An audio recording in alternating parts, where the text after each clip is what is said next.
Hello, my name is Ava Beauvais, and today I'm going to be going over the training and performance demands and the key differences between men's and women's soccer by FIFA standards.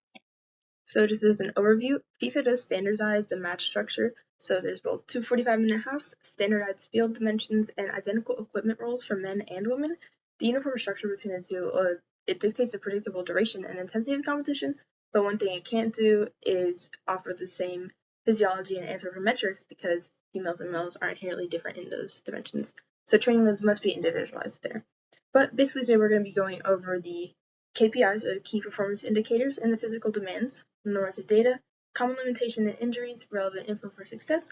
We're going to be looking at an example of macrocycle single peak model, exercise examples, and then going over some training strategies for coaches.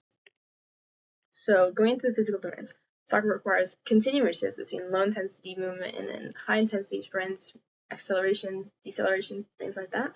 The bulk of the distance is low intensity, but the most influential actions relative to the game, like breakaways or defensive recoveries, come from high speed and high intensity bursts. The intermittent structure determines conditioning and repeated strength training strategies too. Moreover, there's a bunch of different energy systems that are used in soccer as well. So the ATP-PC system is going to be the system that powers the explosive high-intensity actions. Glycolysis system supports repeated bursts, and the aerobic system drives the recovery and ability to maintain high output across 90 plus minutes, which is the endurance portion of that. So conditioning must target each system while mirroring the work-to-rest ratios, which we'll dive into later.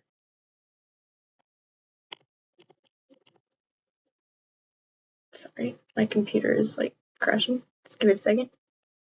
Sorry about that, I have to refresh. But the key performance indicators, or the KPIs, are directly linked to match outcomes or are measurable and trainable. So RSA is repeated sprint ability, and that can predict the late game performance. And then Vmax supports high-speed actions, change of direction supports transitions, and aerobic capacity sustains effort and recovery. Lower limb power and reactive strength reflects neuromuscular readiness as well. So normative values provide benchmarks and data for performance evaluation and help contextualize athlete development. There's also really important for coaches in order to see where your players are at versus where they should be / where you want them to be, and comparing those values. Differences between male and female values do shrink considerably when adjusting for fat free mass, and then tracking metrics like CMJ, RSI, Vmax, and eccentric hamstring force and strength gives more insight into player readiness and injury risk. Regarding common limitations and injuries, female players do face a higher relative ACL risk compared to men, largely due to neuromuscular and biomechanical factors. Hamstring and adductor injuries are common in both sexes because of the sport's emphasis on sprinting and rapid changing in directions. And then for men, there is a greater number of contact injuries reported, so that's the difference between men and women there. And then monitoring recovery, strength asymmetries, and cycle responses in women can also improve injury prevention, but that poor hamstring, range of motion, and strength at short and long lengths, typically more sprains and strains occur when a muscle is in a longer length, so that happens frequently when there's a change of direction. And then the hip stability, trunk control, deceleration mechanics, and hamstring and adductor strains, as well as ankle sprains, are common throughout the sexes. If we want success, moving into the relevant information we need, and we want to get better at something, we have to get better at the adaptations that are specific to those demands. This is the concept that applies to the SAID principle, which is specific adaptations that impose demand, and it's of great use in pretty much any aspect of training, and that includes soccer, of course. So to be better soccer players, we want to improve RSA, change of direction, velocity max, and aerobic capacity, which can be measured with KPIs like CMJ, force plates, Nordic tests, and such. So eccentric hamstring strength, strong hip control, and high-quality maximal sprint exposures are essential for performance and injury mitigation. So taking a look here on the screen at the simple macro cycle breakdown, we're going to be using the single peak model, peaking in the competition phase. So the GPP, or general preparation phase, usually lasts about 16 weeks.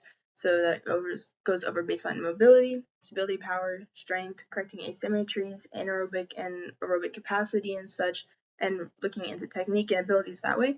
And then the competition phase is obviously where the competitions will happen. This is going to be a drastic reduction in volume because the game is going to be played, and then maintaining that strength and power is still just as important. So if you stop training, obviously you're going to lose adaptations and such. And then the training phase, transition phase is going to emphasize that recovery, conditioning, building the same foundational and then more strength, and then like transitions right back into the general preparation phase. And looking later into the next slide, we're going to be going over two parts of the GPP.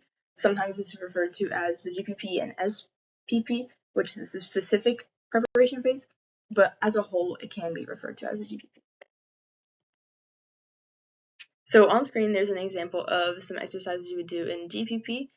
Both of these are the GPP, but as I said before, you can refer to the second half of the GPP as the SPP sometimes, or the late GPP. But anyways, some examples on the left. In the earlier phase of the GPP would be the back squat, RDL, Bulgarian split squats, Nordics, and Copenhagen planks, or also known as adductor planks. Nordics meaning Nordic hamstring. And in this phase, this is going to be more general strength here. And then as we move into the second half, we're going to go into things like cleans, which is the Olympic movement, broad jumps or broad box jumps, lateral bounds, flying sprints, and sled sprints. All of this has much more of a focus on power and speed. Not to say that strength is being lost here, but it doesn't become the primary goal. Taking a look into the strategies that you could use as a college performance coach in soccer, you can really utilize tools to track KPIs to identify athlete-specific deficits and help your team better as a group and individually throughout the phases, making sure that you're not only tracking at the beginning and the end, but throughout. So training would follow principles of progression, specificity, and overload. Load monitoring would ensure that fatigue management reduces or tries to reduce injury risk, especially in preventing overtraining syndrome, which nobody wants. Preventative exercises like working on deceleration, eccentric hamstring controls, change of direction work, plyometrics, and mobility drills, unilateral work are incorporated all across phases, not only during the GPP, but throughout the phases. So this also coincides with the high nervous system output. You don't just want that in one phase, but across them. This doesn't necessarily mean that it needs to be more volume, just that demand is still there, and that'll ensure that the local and global adaptations are still maintained and achieved and improved. So, in conclusion, elite soccer performance comes down to the same core KPIs for both men and women, which again are speed, repeated sprint ability, power, strong aerobic capacity, eccentric hamstring control. These differences are mainly in normative values, not in the structure of training, so things like anthropometric and physiology. Injury risk stays high for the hamstrings, ACL, and groin. Women do have a higher risk for ACL injuries than men, and men have a greater portion of contact injuries. So prevention has to be built into the program for both of those. A periodization plan, like the single peak model, helps us develop these KPIs safely while keeping athletes available throughout the seasons. The strength techniques we selected directly support what produce performance at the FIFA level. So here are the references used, and that's the end of this presentation. You can take a look into the description for the link to the continuing education unit quiz. It wasn't able to put the link in clickable, so just try to copy and paste it. But yeah, thank you.